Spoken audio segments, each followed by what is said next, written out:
All right, so today we're going to be talking about economics. So we finished up our units on civics and well, at least the civics section of our course, as well as our personal finance section. So now we're going to move on to economics, and the next two units are extremely important because they make up about 40% of your final exam. All right, in Unit 9, we're going to be talking about microeconomics, so economics on a small scale, and in Unit 10, we're going to be talking about macroeconomics, so economics on a large scale. All right, so how do we define economics? And before we start getting into this, if you need to pause at some point and write things down and then listen, that is completely fine, but you do actually need to listen. Right.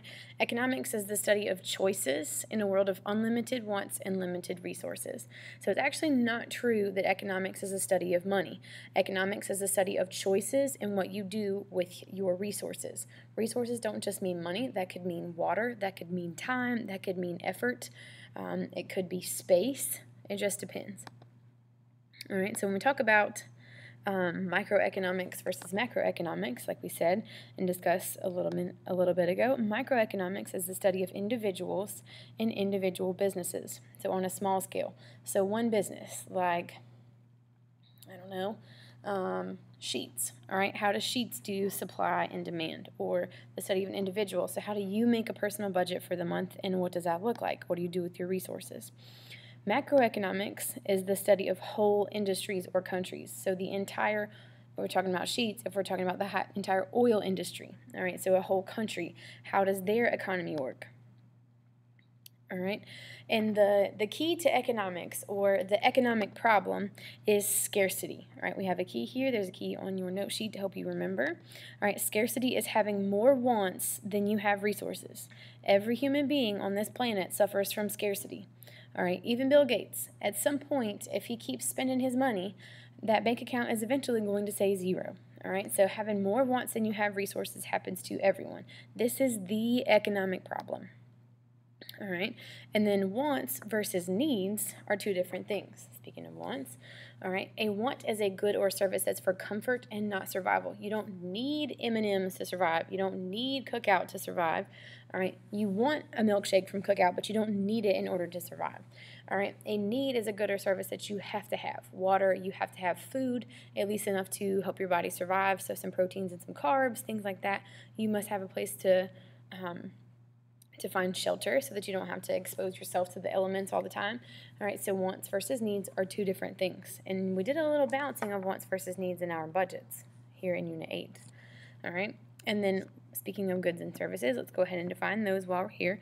A good is something you can hold. All right, so a car or shoes or Flamin' Hot Cheetos or a Cookout.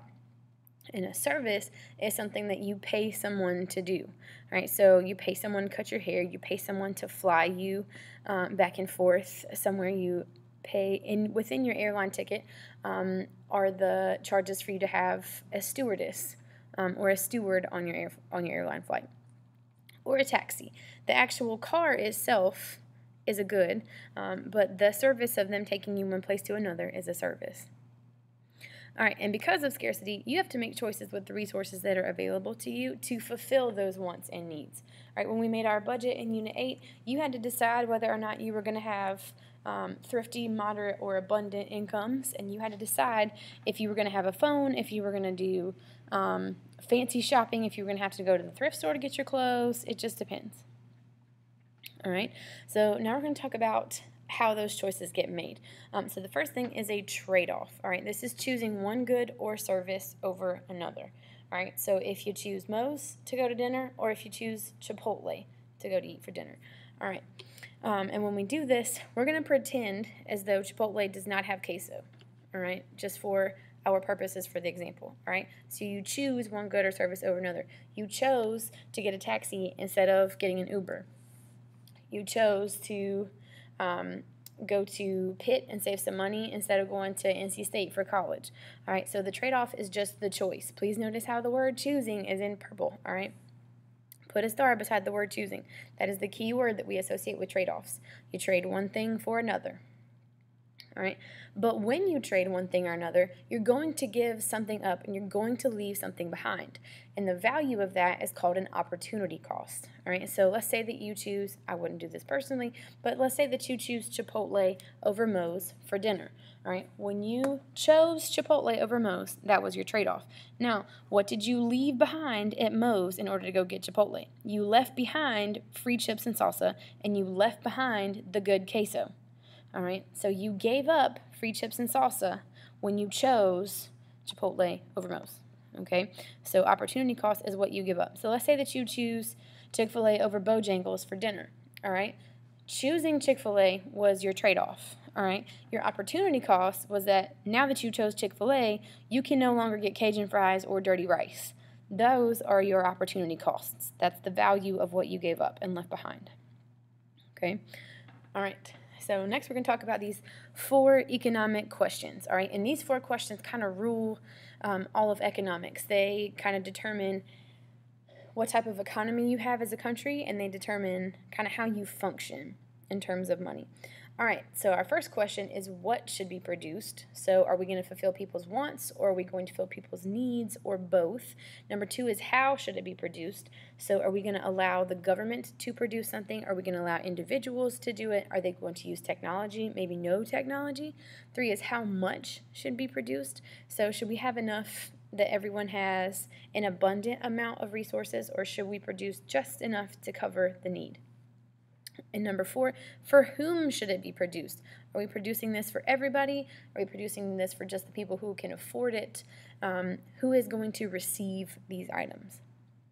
All right, so who answers the questions? If the government is answering the questions or the people, and how they answer the questions determines which type of economy a nation or a state, aka an established government, has. All right, so we've got 4 types of economies, and I think in this video we're only going to get through 2 of them, and in the next video we'll discuss the other 2. All right, the first type of economy we're going to discuss is a traditional economy. All right, so this is kind of how it looks over here. You find this, we'll talk about where this happens in a little bit, but a traditional economy does not look technologically advanced, as you can see from some of these pictures. All right, if you've ever heard of the people who are Amish, right, they live in parts of Pennsylvania, but the Amish do not use modern technology in terms of cars and things like that. They use horse and buggy to get around. Right here, these people are not using any kind of technology to sort, I believe these are potatoes in front of them. They're just using their hands. Right, over here is an Amish family.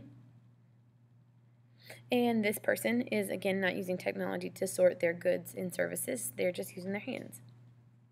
All right, so all the decisions of the 4 economic questions are based on customs or beliefs, right? And this belief could be religious or otherwise.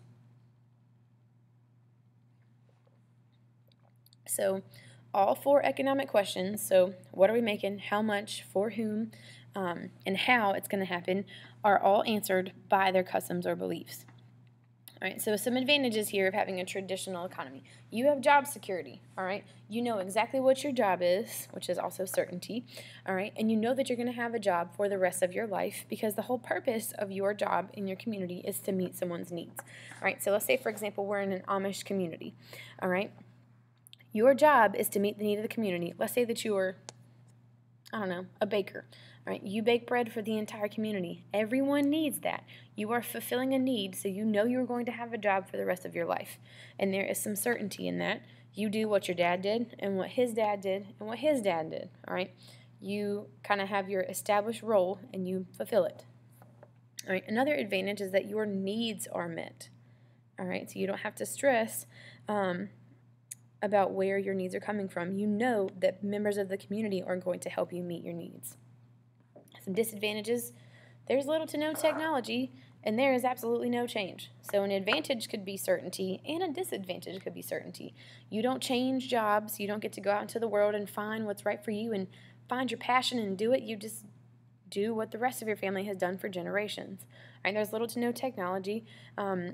In Amish families, there is no such thing as indoor plumbing. That does not occur. You use a bedpan. It's literally just a bowl where you do your business and then take it outside in the morning. All right.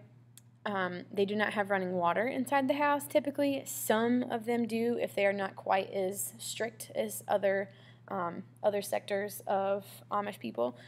There's no change. You don't have a car. You have horse and buggy, or you ride a horse somewhere, or you walk. All right? And it's the way it has always been. All right? That could be an advantage to some or a disadvantage depending on your perspective. So where does this happen?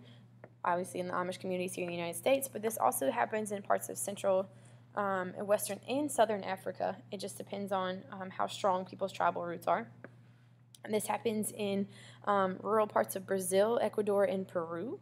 All right, and this also happens in a lot of sections of Mongolia, Southeast Asia. There are rural places in the world where this does still occur, having a traditional economy. It just depends on people's culture. All right, a command economy is next. All right, so if you notice here, this is Kim Jong-un, who is the current leader of North Korea. All right, he is in a factory that is making cell phones. All right, and he's here with some of his military personnel to kind of observe and see how everything is going. All right, so this man is in charge of the entire economy. All right, here in Cuba, all right, this is a cigar factory. So these are rolled cigars that are going to be cut in half or probably sealed on either end. So this is a Cuban cigar factory run by the government. And this is a Chinese working factory. All right, I'm not entirely sure what they're making, but everyone in that factory looks exactly the same. You can't really tell them apart. All right, the decisions that are made in a command economy are made by the government. The people don't make them. Your traditions don't make them. The government tells you the answers to all 4 of these economic questions. You don't have to write this second bullet down here. You can just abbreviate if you want to. The whole purpose of our answers are to meet the needs of the people. And again, if you need to pause and then write down, please feel free. All right, so some advantages here. There's equal distribution of wealth. Everyone's equal. Everyone's probably poor, but they're all poor together. All right.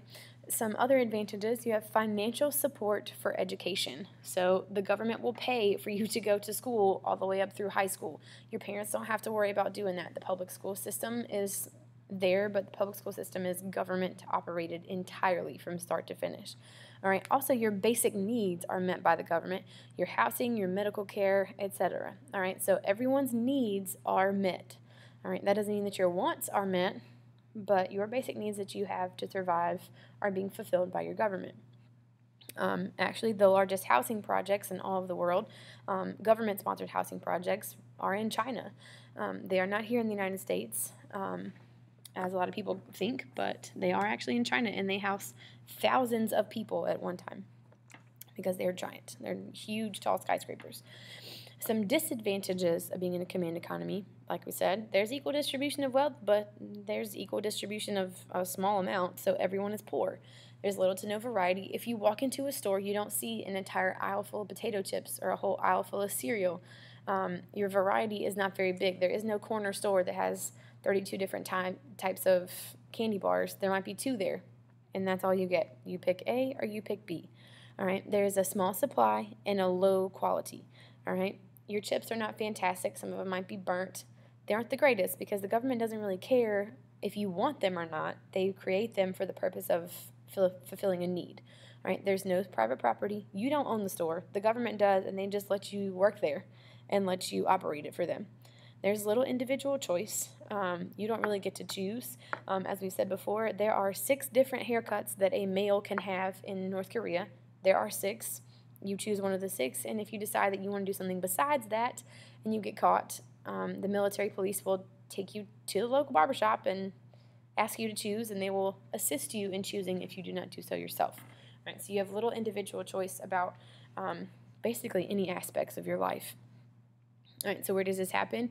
It happens in Cuba. Cuba is not quite as hardcore communist as they used to be, but you still have very little individual freedom of choice there.